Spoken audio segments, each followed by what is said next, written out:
Bismillahirrahmanirrahim. Alhamdulillah wassalatu wassalamu ala Rasulillah wa ba'd.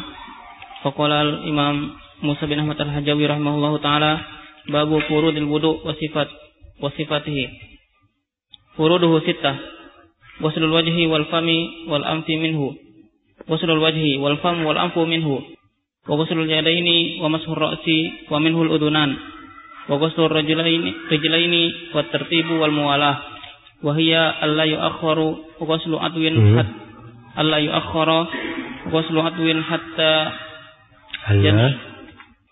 wahia alla yu'akhkhira ghusla adwin hatta yanshafa alladhi qablahu wan niyatu syartun li taharatil ahdasi kulliha fayanwi raf'al hadasi aw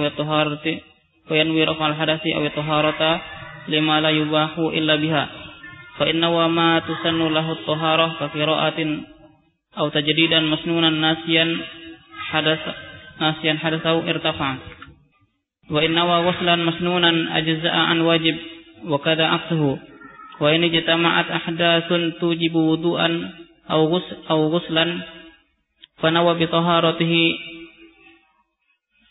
taharatihi ahadaha yatafa'asa irha wa yajibu al-ityanu biha 'inda awwali wajibati at-taharati wa huwa tasmiyah wa tusannu 'inda awwali masnunatiha in wujida qabla wajib wa istishabu dhikriha fi jami'iha wa yajibu istishabu hukmiha wa sifatul wudu' ayyannuya thumma yusammiya wa yaghsila kaffayhi thalathan thumma yatamadmada wa yastanshaqa wa yaghsila wajhahu min manabiti sya'ri ra'si ila man hadda min al-lahyaini والذقن طولا ومن الأذن إلى الأذن أرضا وما فيه من شعر خفيف والظاهر الكثيف مع ما استرسل منه ثم وما فيه من شعر خفيف والظاهر الكثيف والظاهر الكثيفة معطوف يغسل والظاهر الكثيفة مع ما استرسل منه ثم يديه مع المرفقين ثم يمسح كل رأسه مع الأذنين مرة واحدة ثم يغسل رجليه مع الكعبين ويغسل الأقطع بقية المفروض فإن قطع من المغسل غسل رأس العبد منه ثم يرفع نظره إلى السماء ويقول ما ورد فتباح معونته وتنشيف أعضائه. بسم الله الرحمن الرحيم. الحمد لله رب العالمين. الصلاة والسلام على المبعوث رحمة للعالمين نبينا محمد وعلى آله وصحبه ومن تبعهم بإحسان إلى يوم الدين. أما بعد. Ya, ini bab pembahasan baru. Berkata penulis rahimahullahu ta'ala babu furudil wudu'i wa sifatih. Bab furudil wudu', fard di dalam wudu, wa sifatih, dan bab tentang sifat wudu. Bab tentang sifat wudu. Sini diterangkan berkaitan dengan rukun-rukun wudu, sekaligus dijelaskan secara tafsiri oleh penulis bagaimana sifat wudu itu. Di judul bab ada masail. Yang pertama ta'rif al-furud. Al-furud jama' dari fard. Jama' dari fard. Al-fard secara bahasa menunjukkan beberapa makna. Di antaranya bermakna al-hazz wal qata'. Al-hazz wal qata', dua-duanya memutus ya. Dan fard secara istilah di kalangan jumhurul ulama, fard bermakna wajib. Al-fard bermakna wajib. Ya. Kecuali di kalangan Abu Hanifah atau orang-orang Hanafiyah, mereka bedakan antara al-fard dan wajib. Kalau fard itu sabit dengan dalil qat'i. Seperti kewajiban salat, puasa, dalilnya qat'i, maka mereka sebut fard. Kalau wajib itu yang sabit dengan dalil dhanni. Iya. Dengan dalil dhanni. Seperti kewajiban zakat fitri, kewajiban salat Id. Ini menurut mereka dalilnya dhanni. Jadi disebut wajib. Dan benarnya bahwa semuanya adalah apa? Semuanya adalah sama. Hanya saja di sini istilah yang digunakan oleh penulis al-fard di sini furud, yang dimaksud adalah baik ini pembahasan yang pertama tadi ya tentang tarif al-furud.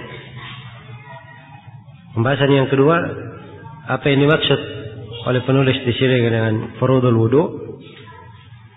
Yang beliau maksud dengan furudul wudu adalah arkanul wudu, rukun-rukun wudu. Iya. Sebab telah berlalu di pembahasan sebelumnya beliau uraikan tentang sunnah-sunnah di dalam wudu.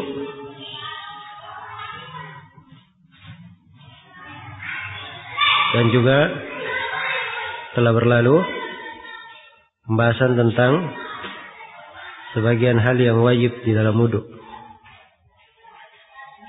Kalau begitu yang mereka maksud dengan fard adalah arkan, berkaitan dengan rukun-rukun wudu. Berkaitan dengan rukun-rukun wudu. Baik. Kebanyakan fuqaha di dalam pembahasan wudu mereka hanya membagi wudu menjadi dua. Ada furud dan ada sunat. Iya. Dan kalau mereka sebut furud, berarti itu wajib. Bermakna rukun. Kalau mereka sebut sunan, itu artinya yang sunnah. Di kebanyakan fuqaha mereka tidak bahasakan wajib itu artinya kalau dia lupa syah wudunya. Tapi mereka maksudkan bahwa al-fard dia adalah rukun wudu. Jadi kadang mereka bahasakan wajib, ini hukumnya wajib. Maksudnya dia adalah rukun wudu. Iya. Dan ini sebenarnya kaidah kalau dilihat kepada mana keseluruhan dari masail wudu, kaidahnya kuat, bagus. Hanya saja ditahqiq sebagian masail berkaitan dengan wudu, ada hal-hal yang wajib yang datang dengan sigah perintah. Ya, seperti telah berlalu pembacaan tasmiyah. Ya, datang dengan lafaz yang menunjukkan kewajiban. Tetapi kita tidak katakan dia adalah rukun. Kalau ditinggalkan batal wudu. Ya, maka ini tahqiq di dalam masalah. Jadi perlu diketahui istilah dulu. Apa istilah furudul wudu di kalangan kebanyakan fuqaha. Kenapa mereka hanya membahasakan furud dan sunan saja? Karena mereka melihat kepada dua hal itu. Tapi yang benarnya bahwa di dalam pembahasan wudu ada juga furud, arkan, ada wajibat, ada sunan. Dan kalau dia masuk ke wajib, itu artinya kalau dia lupa, tidak batal wudunya. Dikerjakan dalam keadaan lupa. Sebab itu tidak disebut di dalam ayat. Ya ayyuhalladzina amanu, idza qumtum ila sholati faghsilu wujuhakum wa aydiyakum ila al-marafiq wamsahu bi ru'usikum warjulakum ila al-ka'bayn. Ini ayat yang merupakan dasar pokok mengukur mana yang rukun wudu dan yang mana yang bukan rukun wudu. Jelas ya? Baik. Jadi ini istilah tentang furud perlu dipahami. Ya. Nah itu kalau baca buku fikih dibedakan dia baca di fikih mana. Ya. Sehingga dia tidak bingung memahami ucapan para ulama di dalam pembahasan. Pembahasan yang ketiga, ta'riful wudu, definisi wudu. Al-wudu secara bahasa adalah bermakna al-wada'ah wal husn, keindahan dan kecantikan. Sebab seorang yang berwudu itu memperindah dan mempercantik dirinya, apalagi makna-makna yang akan datang menunjukkan keutamaan wudu itu secara hissi maupun secara maknawi. Iya. Dan secara istilah wudu adalah isti'malu ma'in tahur bi a'dha'in makhsusah ala sifatin makhsusah. Cara istilah wudu adalah isti'mal ma'in tahur, menggunakan air yang tahur bi a'dha'in makhsusah, dalam mencuci anggota-anggota tubuh yang khusus ala sifatin makhsusah, dengan sifat yang khusus. Iya. Jadi ini definisi wudu. Wudu menggunakan air ya, untuk mencuci sebagian anggota tubuh. Anggota tubuh yang dicuci akan datang nanti rinciannya. Tidak seluruh tubuh dicuci, tapi anggota tubuh tertentu. Dan cara mencucinya juga ada ketentuan, ada sifatnya. Nah, dan ini akan datang rinciannya. Dan wudu ini ada kewajiban bagi siapa yang ingin melakukan salat. Siapa yang berhadas kemudian ingin melakukan salat. Iya. Dan di dalam wudu terdapat keutamaan yang sangat besar. Dari cahaya yang didapatkan oleh seorang hamba pada hari kiamat. Inna ummati ya'tuna yawmal qiyamati ghurran muhajjalina min atharil wudu. Iya. Juga dari wudu itu menggugurkan dosa-dosa bersama akhir tetesan air pada anggota wudunya, berjatuhan dosa-dosanya. Dan disebutkan bahwa wudu adalah seperdua dari keimanan, taharah seperdua dari keimanan, dan menjaga wudu adalah sifat seorang mukmin, salah satu sebab yang memasukkan ke dalam surga. Dan banyak lagi keutamaan-keutamaan dalam wudu.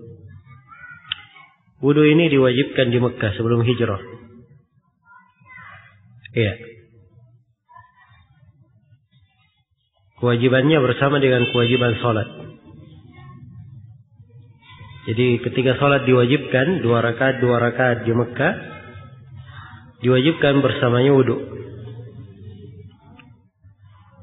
Baik, jadi mungkin ada yang bertanya, kalau kewajiban wudu di Mekah, kenapa ayat yang menjelaskan tentang kewajiban wudu adalah ayat Madaniyah.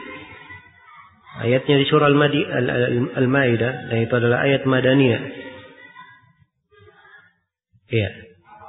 Jawabannya bahwa sunnah amaliyah sudah berlaku di Mekah.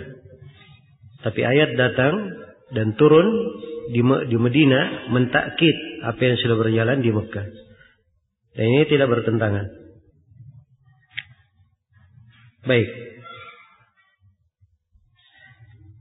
Selesai pembahasan yang ketiga tentang ta'riful wudu. Kemudian pembahasan yang keempat, kata penulis furuduhu sittatun. Furudul wudu ada berapa? Ada 6. Ini penjelasan global tentang kewajiban-kewajiban wudu. Bahwa kewajiban wudu ada 6. Iya, dan 6 di sini dibatasi 6 oleh penulis. Ini dalilnya at-tatabbu wal istiqra. Adalah dalil tatabbu dan istiqra. Iya. Dia melacak seluruh pendalilan dan tidak diketemukan kecuali ini. Nah, dan ini di kalangan ini yang disebut oleh penulis di sini.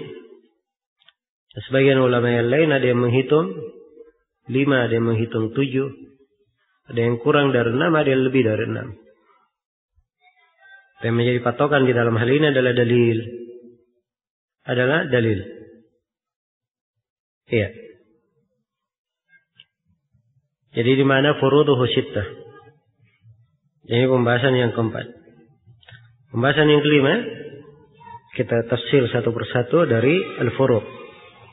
Yang kelima, fardu ghuslil wajh. Iya. Tentang kewajiban mencuci wajah. Kewajiban mencuci wajah, kata penulis, ghuslul wajhi. Ini fard yang pertama. Mencuci wajah. Iya. Dan ini berdasarkan firman Allah Subhanahu wa taala, "Faghsilu wujuhakum." Cucilah wajah-wajah kalian. Nah. Dan itu awal kewajiban di dalam ayat. Dan Nabi sallallahu alaihi wasallam memperagakan mencuci wajah pada sifat-sifat wudu beliau dan tidak pernah dinukil beliau meninggalkannya. Iya, ini dalil-dalil menunjukkan fardiyat ghuslil wajh. Baik, dan segera ini jelas ya. Kemudian kalimat ghuslul wajh, perhatikan kalimat ghusl, mencuci. Bukan mengusap. Beda antara al-ghusl dan al-masah. Jadi mencuci, diambil air, dialirkan ke anggota, ke mukanya, dia cuci. Nah, itu yang disebutkan dengan al-ghusl. Pembahasan yang ke-6, batasan wajah. Wajah tidak didefinisikan oleh penulis di sini. Dan wajah itu secara bahasa ma tahsulu bihil muwajahah. Apa yang dengannya seseorang berhadapan dengan orang lain. Nah, itu wajah. Jadi yang dengannya langsung berhadapan itu disebut wajah. Ukurannya secara pasti dari panjangnya, dia dari ubun-ubun dan 2 ruas di dahi, 2 ruas rambut hingga dagu.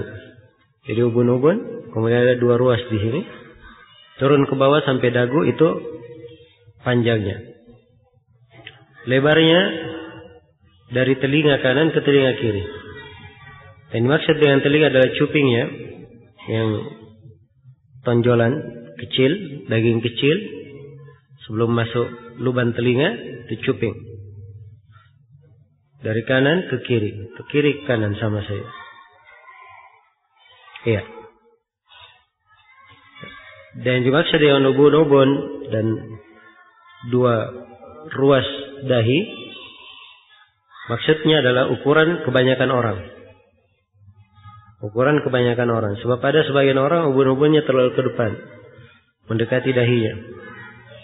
Dan ada sebagian orang ubun-ubunnya di tengah kepalanya, alias botak. Iya. Jadi yang diukur adalah ukuran kebanyakan orang. Jadi ini definisi wajah. Ini pembahasan yang ke-6. Pembahasan yang ke-7. Kata penulis, wal famu wal anfu minhu. Hukum mulut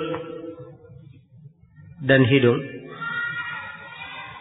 Penulis di sini sudah mengatakan bahwa mulut dan hidung minhu, darinya. Dari apa itu?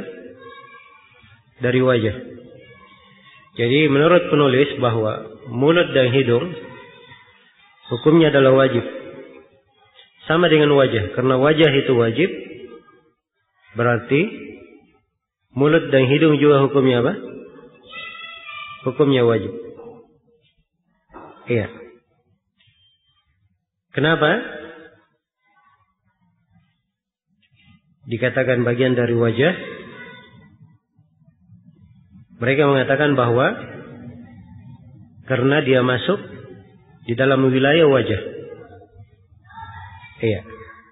Dalam wilayah wajah. Jelas ya? Baik. Dan sebagiannya lagi berdalil dengan hadits umirtu an asjuda ala sab'ati a'dhum. Saya diperintah sujud di atas 7 anggota tubuh. Salah satunya al-jabha, tunjuk dahinya. Wa asyara ila anfihi, dan beliau tunjuk ke hidungnya. Ya, dan ini tidak ada pendalilan ya. Sebab di sini pengkhususan, tidak dikatakan wajah di dalam takbir. Kalau takbir wajah semuanya berarti pipi juga masuk. Tapi Nabi menunjukkan tempat tertentu. Jelas ya? Kalau begitu kita kembali kepada mana wajah secara bahasa. Bahwa wajah adalah ma tahtulu bihil muwajah. Dan mulut, seorang tidak berhadapan dengan mulut. Hidung juga seorang tidak berhadapan dengan apa? Dengan hidung. Karena itu mulut dan hidung yang benarnya, dia hukumnya berbeda dengan apa? Dengan wajah. Ya, sudah berlalu dijelaskan oleh penulis bahwa berkumur-kumur hukumnya sunnah. Ya, kalau dia katakan di sini mulut dan hidung masuk di wajah, berarti berkumur-kumur juga hukumnya apa? Hukumnya wajib. Ya, dan ini tidak tepat ya. Istinsyak dan istinsar hukumnya fard, rukun juga. Yang telah kita terangkan bahwa yang benarnya penulis menyebutnya sunnah kemarin ya. Jadi telah kita terangkan bahwa dalil-dalil menunjukkan perintah dan tidak jauh kalau dikatakan ada makna wajib di dalamnya. Ada makna wajib. Baik. Jadi ini kesimpulan berkaitan dengan mulut dan hidung. Bahwa mulut dan hidung ini ya, tidak masuk di dalam wajah. Sebab yang dicuci dari hidung bukan di luarnya, tapi di dalamnya. Dalam pembahasan mencuci hidung. Kalau di luarnya jelas masuk dari wajah, tapi di dalamnya ini tidak ya. Dia tidak masuk di wajah. Baik. Kemudian pembahasan yang ke-8 adalah fard ghuslul yadain. Kata penulis wa ghuslul yadaini, dan mencuci kedua tangan. Ini fard yang kedua. Dalil tentang mencuci kedua tangan adalah firman Allah Subhanahu wa taala, wa aydiyakum ilal marafiq. Dan cucilah tangan-tangan kalian sampai ke siku. Iya. Ini dalil tentang rukunnya. Dan ila di situ, ilal marafiq, ini bermakna ma'al marafiq. Ma'al marafiq. Iya. Jadi siku juga masuk dicuci. Iya. Bukan ila bermakna al-ghayah ya. Kalau al-ghayah berarti ujungnya sampai siku enggak masuk dicuci. Tapi dia bermakna ma'a. Karena telah syah dari hadits Abu Hurairah riwayat Muslim, beliau memperagakan wudu Nabi sallallahu alaihi wasallam, dikatakan hatta asyra'a fil adad. Beliau mencuci tangannya sampai mulai masuk ke siku, ke lengan. Sampai mulai masuk ke lengan. Jadi kalau sudah mulai masuk ke lengan, berarti siku masuk atau tidak? Jelas masuk ya. Berarti di sini ila di dalam ayat tepatnya dia bermana apa? Bermana ma'ah. Iya. Yang dimaksud dengan niat adalah tangan ya, dari pergelangan sampai ke siku. Adapun telapak tangan sudah berlalu pembahasannya, dia dari apa? Sunanil wudu, mencuci telapak tangan. Kemudian pembahasan berikutnya haddul yadain, batasan kedua tangan. Ini saya sudah terangkan tadi. Dua tangan batasannya dari pergelangan tangan sampai ke mana? Sampai ke siku. Siku masuk di dalamnya. Baik. Pembahasan yang ke-9, fard masfir ras, tentang fardiyah mengusap kepala. Mengusap kepala dalilnya adalah firman Allah Subhanahu wa taala, wamsahu biru'usikum. Dan usaplah kepala-kepala kalian. Ya, sini perintah juga ya mengusap. Ini fard yang ketiga. Mengusap kepala. Dalil fardiyahnya adalah ayat itu tadi. Juga hadits-hadits tentang wudu. Nabi tidak pernah meninggalkan mengusap kepala. Iya. Pembahasan yang ke-10, haddur ra's. Sebentar. Pembahasan yang ke-10, al-farq bainal masakh wal ghasl. Perbedaan antara mengusap dan mencuci. Ya, perlu diketahui bahwa beda antara mengusap dan apa? Mencuci. Nah, kalau mengusap tidak perlu air dialirkan. Diambil air, ya, dia basahi tangannya, kemudian dia usap. Kalau dicuci diambil air, dia naikkan air itu, dia cuci kepalanya, itu mencuci namanya. Dan disyariatkan di sini adalah apa? Mengusap atau mencuci? Adalah mengusap. Jelas ya? Kemudian perbedaan yang kedua, kalau mengusap itu, mencuci itu harus kena semuanya, mencuci. Adapun mengusap tidak harus kena semuanya. Tidak harus kena semuanya. Iya. Ya, kalau dia usap dari depan ke belakang walaupun tipis sudah kena, balik lagi sudah cukup. Tidak harus dia gosokkan semua kepalanya. Iya. Baik. Ini pembahasan yang ke-10. Yang ke-11, haddur ra'as, batasan kepala. Ya, kepala dimaklumi ya. Apa yang dimaksud dengan kepala?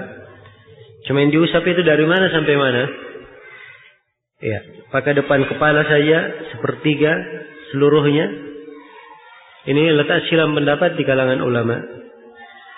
Belasan pendapat dalam hal ini. Dan kalau belasan pendapat ini diglobalkan, akan disimpulkan ada 3 pendapat. Pendapat yang pertama, wajib untuk mengusap seluruh kepala bagi laki-laki dan sunnah bagi perempuan. Ya. Yang kedua, wajib mengusap kepala seluruhnya bagi laki-laki dan perempuan. Pendapat yang ketiga, wajib mengusap sebagian kepala saja. Dan yang berkata sebagian ini yang paling banyak pendapat. Ada yang mengatakan sebagian, walaupun 3 helai rambut, walaupun ubun-ubun saja, walaupun sepertiga saja. Beraneka ragam pendapat di dalam hal ini. Nah, dan yang benarnya bahwa mengusap kepala itu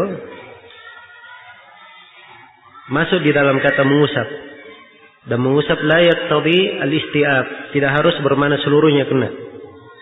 Ini kadar cukupnya.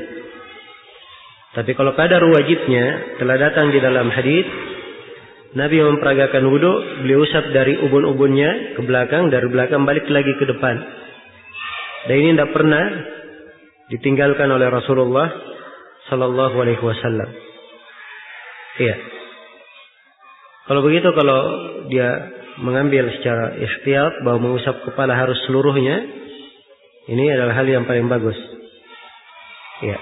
Kalau misalnya ada yang bertanya bagaimana orang yang berwudu, dia usap sebagiannya saja syah atau tidak, maka kita jawab bahwa hukumnya adalah syah. Hukumnya adalah syah. Ya. Kalau dia memang lupa untuk mengusap seluruhnya. Tapi kalau dia tidak usap seluruhnya, maka harus dia ulang wudunya. Baik. Kemudian pembahasan berikutnya yang ke-12 tentang hukum kedua telinga. Kata penulis wa minhul udunan, dan dari kepala adalah kedua telinga. Ini penegasannya bahwa kedua telinga menurut penulis itu dihitung dari apa? Dihitung dari kepala. Jadi yang dikata seorang mengusap kepalanya langsung dia usap telinganya, itu sudah cukup menurut penulis. Walaupun sudah berlalu ya, penulis mengatakan disunnahkan mengambil air baru untuk kedua telinga. Iya, dan itu telah kita katakan bahwa haditsnya lemah. Yang benarnya bahwa kedua telinga masuk dari kepala. Apa dalilnya bahwa dua telinga masuk dari kepala? Dalilnya adalah hadits al-udunani minar ra's. Kedua telinga adalah bagian dari kepala. Al-udunani minar ra's. Kedua telinga adalah bagian dari apa? Bagian dari kepala. Nah, dan ini hadis bisa dihasankan dari seluruh jalur-jalurnya. Ya, walaupun banyak dari ulama melemahkan, seperti Ibnu Salah dan selainnya. Tapi yang benarnya bahwa hadis-hadis ini memiliki jalan-jalan yang menunjukkan adanya dasar yang sahih dari hadis sehingga bisa dihasankan. Baik. Kalau begitu al-udunani minar ra's. Jadi dua telinga hukumnya adalah hukum kepala. Sebagaimana kepala diusap, maka telinga juga diusap. Sebagaimana air yang dipakai untuk mengusap kepala itu juga boleh dipakai untuk mengusap telinga. Ini mana al-udunani minar ra's. Dan ini mempunyai banyak hukum ya. Demikian pula misalnya kalau di musim haji seorang mencukur rambutnya. Andai kata ada rambut yang tumbuh di telinganya, maka dia disyariatkan juga mencukur rambut di telinga tersebut. Sebab al-udunani min apa? Minar ra's. Ya. Al-udunani minar ra's. Kedua telinga adalah bagian dari kepala. Baik. Demikian pula, tapi ini dari konteksnya ada tentunya batasan-batasan yang diperkecualikan karena dilihat dari makna dalil secara khusus di situ. Seperti di pembahasan diyah. Di pembahasan diyah tentang luka di kepala. Berkaitan dengan luka di kepala diyahnya terkait dengan luka. Jadi kalau telinganya luka apakah sama dengan kepala? Jawabannya tidak. Sebab Nabi mensifatkannya dengan syijat, dan syijat itu hanya luka di kepala saja, bukan luka di mana? Di telinga. Jadi ada hukum-hukum tertentu dia tidak masuk. Tapi hukum umumnya memang seperti itu. Al-udunani minar ra's. Kedua telinga adalah bagian dari kepala. Baik. Jadi sekali lagi bahwa telinga ini sama dengan kepala. Sebagaimana kepala diusap, telinga juga diusap. Air yang dipakai untuk mengusap kepala itu pula air yang dipakai untuk mengusap telinga. Iya. Ingat ya, pembahasannya mengusap sama dengan kepala, anda harus kena semuanya. Kemudian fard yang ke-12 atau yang ke-13 tentang fard ghusli ar-rijlain, tetap mencuci kedua kaki. Dan ini dalilnya adalah firman Allah Subhanahu wa taala, warjulakum ilal ka'bain. Dan cucilah kedua kaki, cucilah kaki-kaki kalian hingga ke tumit. Iya.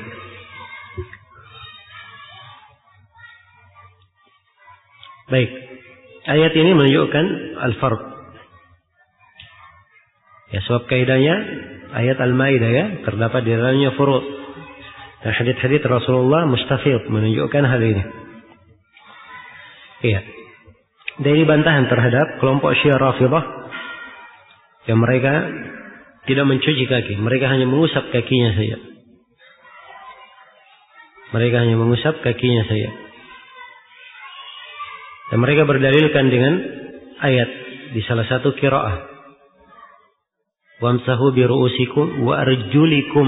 Ada satu qiraah. Wa arjulikum ilal ka'bain. Kata mereka wa arjulikum, ar-rijl ma'tuf terhadap masah. Berarti kaki juga diusap. Kaki juga diusap. Iya. Jelas ya? Itu pendalilan mereka, dan dalil ini lemah. Dibantah oleh Imam Nawawi di Al-Majmu' dari 4 sisi. Di antara sisi tersebut bahwa ayatnya global. Pertama dibantah dari sisi bahwa majrurnya di sini majrur lil mujawarah. Karena bertetangga dengan ru'usikum yang majrur, maka arjulikum juga diikutkan majrur, ikut tetangganya. Walaupun sebenarnya dia mansub. Dan ini ada dalam uslub bahasa Arab. Kemudian yang kedua, ayat ini kalau dibaca wa arjulikum, ini bermakna global. Ya. Dan di dalam sunnah Rasulullah ditafsil bahwa kaki itu dicuci. Dan itu yang diambil. Yang merinci kandungan dari ayat. Kemudian yang ketiga dijawab bahwa mengusap tidak ada masalah. Diartikan kepada makna zahirnya. Di atas makna zahirnya. Mengusap. Tapi itu apabila kaki memakai sepatu. Memakai khuf. Karena telah syah dalam banyak hadits mengusap di atas khuf. Adapun mencuci telah syah Nabi sallallahu alaihi wasallam memerintah untuk mencuci kaki dan beliau mencela orang yang mengusap kakinya. Iya. Jelas ya? Itu jawaban-jawabannya. Nah. Baik. Pembahasan berikutnya, pembahasan yang ke-14, batasan kedua kaki. Ya, kedua kaki dimaklumi ya, dan di sini dimaksud kaki hingga ke tumit. Apakah tumit masuk dari kaki? Ini sama pembahasannya dengan siku. Apakah siku masuk dalam tangan? Dan ila di dalam ayat ila wamsahu bi arjulikum ilal ka'bain. Ila di situ juga bermakna ma'a. Berdasarkan hadits Abu Hurairah, wa ghasala rijlaihi hatta wa ghasala rijlahu al-yumna hatta syara'a fi saq. Beliau mencuci kakinya hingga beliau memulai masuk ke betis. Jadi kalau dicuci hingga mulai masuk ke betis, ini menunjukkan bahwa apa? Bahwa tumit masuk dari kaki. Baik, selesai sudah ya? Pembahasan tentang kaki. Kemudian fard yang kelima. Dan ini pembahasan yang ke-15. Kata penulis wat tartib. Kata beliau wat tartib. Ya, dalil tartib adalah dalam ayat ya ayyuhalladzina amanu idza qumtum ila sholati faghsilu wujuhakum wa aydiyakum ila al-marafiq wamsahu bi ru'usikum warjulakum ila al-ka'bain. Ya. Furudul wudu 4 yang sudah berlalu, cuci muka, mencuci tangan, mengusap kepala, mencuci kaki, disebut secara berurut. Ya. Disebut secara berurut. Padahal ada mencuci muka, mencuci tangan, mengusap kepala, mencuci kaki. Jadi mencuci, mengusap, mencuci. Ya kan? Tertibnya kalau ingin dipelihara keindahan bahasa, harusnya mencuci baru mengusap. Atau mengusap, mencuci. Jelas ya? Itu tertibnya. Dari sisi keindahan bahasa. Tapi begitu dimasukkan mengusap di sela-sela mencuci, mengusap, mencuci, ini menunjukkan bahwa tertibnya wajib. Dia kata boleh diundur, boleh di ini, maka pasti akan diurut dengan lebih bagus. Tapi karena memang urutannya tertibnya seperti itu, harus seperti itu, maka dimasukkan mengusap di antara dua kewajiban mencuci. Jelas ya? Ini sisi pendalilannya. Karena itu ya yang benarnya dari pendapat para ulama di dalam hal ini bahwa mentartib itu hukumnya adalah apa? Fard min furudil wudu. Ada di dalam ayat. Selesai ya, tertib. Ya. Kemudian yang ke-6, fard yang ke-6, dan ini pembahasan yang ke-15. Fardul muwalah. Atau sebelum kita masuk ke fardnya, kita bahas dulu ta'rif al-muwalah. Pembahasan ke-16. Apa ta'riful muwalah? Penulis terangkan wahia alla yuakhira ghasla udwin hatta yanshifa alladhi qablahu. Muwalah itu adalah seorang yang berwudu, dia tidak mengakhirkan mencuci anggota wudunya hingga kering yang sebelumnya. Jadi muwalah artinya dia ketika berwudu dia sambung langsung.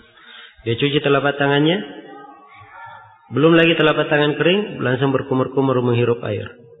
Dia cuci mukanya, belum lagi muka kering, dia sudah cuci apa? Tangannya. Itu muwalah namanya. Bersambung. Jadi kalau dia cuci tangannya, kumur-kumur menghirup air, cuci muka. Setelah itu ada tamunya datang, dia pergi jenguk tamu dulu. Bincang-bincang.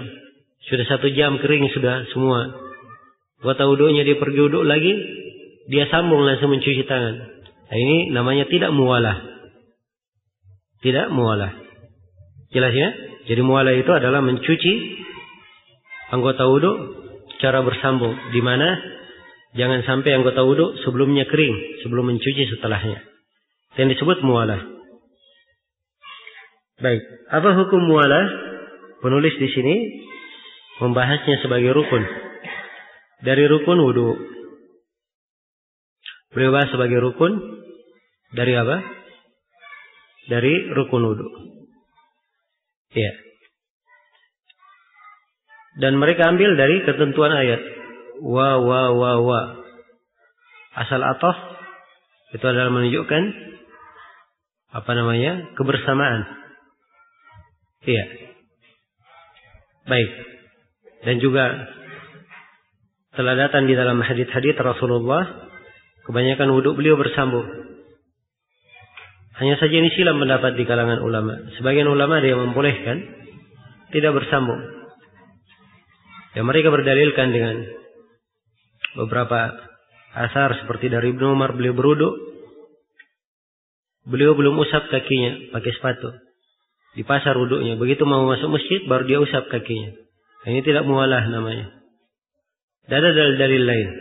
Hanya saja pendapat yang disebut oleh penulis di sini, ini pendapat yang harusnya lebih diperhatikan dan lebih hati-hati seorang mengambilnya. Nah, wallahu ta'ala alam.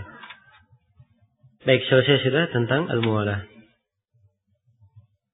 Ya, sampai sini dulu ya pembahasan niat, insyaallah ta'ala. Pertemuan yang akan datang.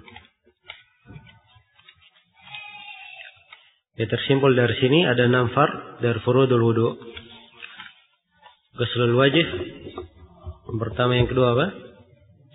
Ghuslur rijlain. Yang ketiga, masfur ras. Yang keempat, ghuslur rijlain. Yang kelima, tertib. Yang keenam apa? Al-muwalah. Baik. Fadhil.